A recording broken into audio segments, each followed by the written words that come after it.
Assalamualaikum warahmatullahi wabarakatuh. Saya Muhammad Ambardi, mahasiswa program Pascasarjana Universitas Surapati. Pada kesempatan ini ingin menyampaikan suatu presentasi sebagai bagian dari tugas akhir semester perkuliahan budaya organisasi.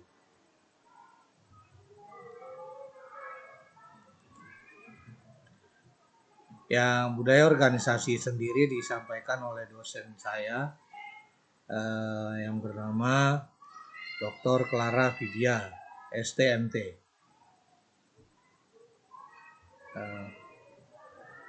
Pertama-tama saya ingin menyampaikan tentang pengertian budaya organisasi. Budaya organisasi dapat didefinisikan sebagai perangkat sistem-sistem nilai-nilai, keyakinan-keyakinan, asumsi-asumsi atau norma-norma yang telah lama berlaku, disepakati, dan diikuti oleh para anggota suatu organisasi sebagai pedoman perilaku dan pemecahan masalah-masalah organisasi. Apa saja faktor-faktor yang mempengaruhi budaya organisasi tersebut? Pertama, yaitu motivasi. Motivasi di sini yang dimaksud adalah menghargai, memberikan penghargaan, baik itu berupa uang, apresiasi terhadap karyawan atau anggota organisasi yang sudah bekerja keras terhadap organisasinya tersebut, dalam rangka meningkatkan kinerja organisasi. Kemudian yang kedua, gaya manajemen dan kepemimpinan. Gaya manajemen dan kepemimpinan tentunya mempengaruhi, dipengaruhi di sini adalah adanya struktur organisasi perusahaan yang berbeda-beda setiap perusahaan.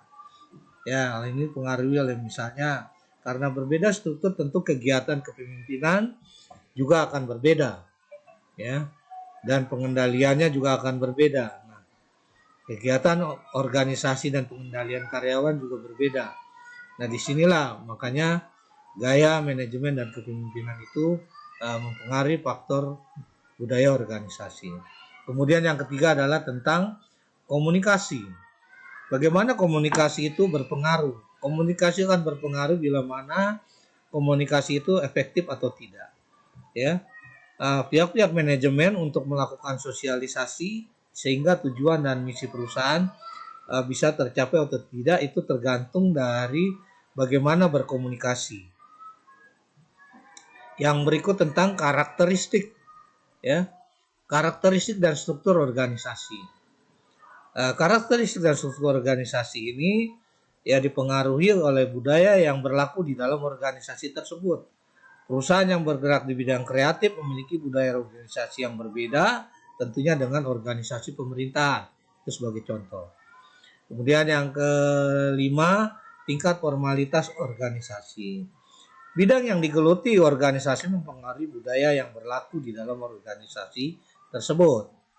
Perusahaan yang bergerak,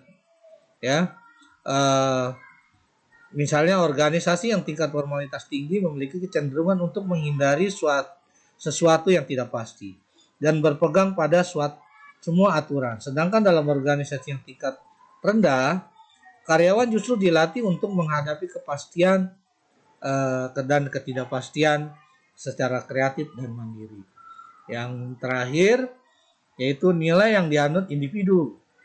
Nilai yang dianut individu di sini dikatakan akan mempengaruhi budaya organisasi secara keseluruhan. Misalnya nilai akan waktu, efisiensi, nilai diri, tindakan, dan kerja. Contoh, bila kebanyakan individu yang berada dalam suatu organisasi tidak menghargai nilai kejujuran, maka budaya organisasi tersebut juga tidak menjunjung tinggi nilai kejujuran.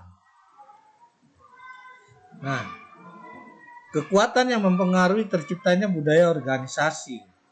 Kekuatan budaya organisasi dapat diukur dari sejauh mana budaya tersebut dianut oleh semua anggota dan sejauh mana anggota organisasi mempercayainya. Semakin intens budaya organisasi, maka semakin kuat pengaruhnya pada semua tingkatan di mana budaya memanifestasikan diri, yaitu mempengaruhi tak sekedar sikap karyawan, namun juga nilai-nilai, asumsi dasar, dan keyakinan mereka. Terus, terbentuknya budaya organisasi dapat dibagi menjadi 4 fase dalam hal yang saya jelaskan di sini. Fase instintif, yaitu di mana dorongan pembentukan budaya itu semata-mata timbul dari naluri. Kemudian fase kedua indrawati, ya, fase pembentukan budaya yang didorong oleh hasil penginderaan manusia pada alam sekitar. Fase ketiga yaitu fase akal, fase di mana manusia membentuk budayanya dengan jalan menggunakan kekuatan pikiran serta imajinasi sehingga mampu menciptakan budaya. Fase yang terakhir, fase religi.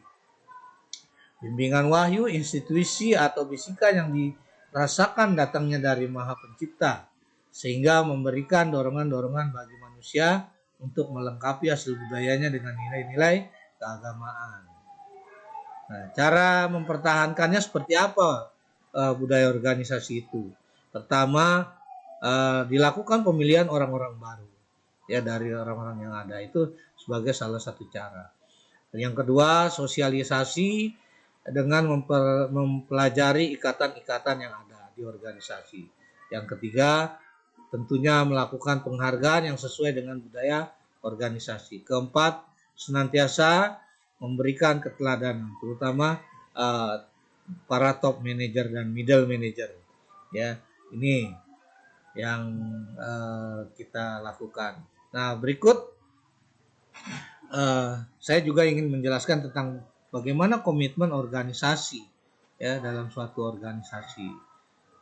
Di sini pengertian pertama, pengertiannya, komitmen organisasi adalah sebagai suatu keadaan di mana seseorang karyawan memihak organisasinya tertentu serta tujuan-tujuan dan keinginannya untuk mempertahankan keanggotaan di dalam organisasi tersebut.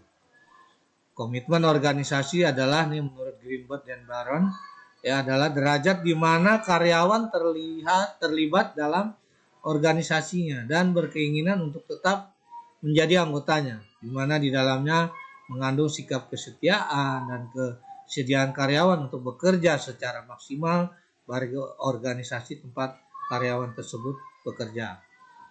Menurut Allen dan Meyer, komitmen organisasi adalah kelekatan emosi, identitas, dan keterlibatan individu dengan organisasi serta keinginan untuk tetap menjadi anggota organisasi. Nah, dari sisi organisasi sebagai kelompok kecil, ya, menurut Walgito dan Edi Sutrisno dalam buku Edi Sutrisno, ya, pertama tentang interaksi, ya, adalah saling mempengaruhi individu satu dengan lain. Interaksi dapat berlangsung secara fisik, verbal, non-verbal, emosional, dan sebagainya. Dilihat dari tujuannya, orang yang tergabung dalam kelompok memiliki beberapa tujuan. Tujuan itu bisa karena dorongan intrinsik anggota dan bisa juga bersifat ekstrinsik, yaitu tujuan tidak bisa dicapai sendiri, melainkan harus dicapai secara bersama-sama. Tujuan akhir di sini disebut common goal. Nah, dari segi strukturnya, setiap kelompok memiliki struktur, artinya dalam struktur itu dapat peran, norma, dan hubungan antar anggota. Sedangkan di grup BIS ada sekumpulan orang yang membentuk satu kekuatan, sehingga terjadilah apa yang disebut unit. Di antara anggota tidak saling lepas melainkan interdependen. Sebagai suatu bentuk kelompok sosial, organisasi juga memiliki karakteristik tersebut. Teori-teori yang ada di dalam komitmen organisasi, menurut Moreland dalam buku yang saya kutip di buku Edi Sutrisno, ada beberapa teori yang menjelaskan dasar-dasar motivasi munculnya komitmen individu dalam organisasi. Pertama, teori sosialisasi kelompok. Ya, menurut teori ini, baik kelompok maupun individu melakukan proses evaluasi dalam hubungan bersama dan membandingkan dengan value-nya yang selama ini berlangsung. Dalam evaluasi ini perubahan perasaan akan berpengaruh terhadap komitmen yang dimiliki. Teori pertukaran sosial, ya, teori ini semula dikembangkan oleh Thibot dan Kile. Nah, di dalam perkembangannya mengalami perubahan, ya. Ide dasar teori ini sangat sederhana, yaitu setiap hubungan akan melibatkan pertimbangan untung dan rugi bagi partisipasinya. Yang kedua, dalam bagian besar suatu hubungan, partisipasi termotivasi untuk melaksanakan reward dan cost yang diakibatkan hubungan tersebut. Kemudian bagian berikutnya, orang dapat berpartisipasi dalam beberapa hubungan secara simultan sehingga nilai relatif pada suatu hubungan juga dipengaruhi oleh relationship yang sesuai dengan partisipasi. Kita lewati. Kemudian teori identitas, ya, disampaikan oleh Strecker. Ya, teori ini menawarkan perspektif pada komitmen dan peranannya dalam kelompok sosial. Bagaimana membangun komitmen organisasi? Dari konsep teori organisasi telah dijelaskan bahwa komitmen organisasi merupakan hal yang penting bagi organisasi, terutama untuk menjaga kelangsungan dan pencapaian tujuan. Namun untuk memperoleh komitmen yang tinggi diperlukan kondisi-kondisi yang memadai untuk mencapainya.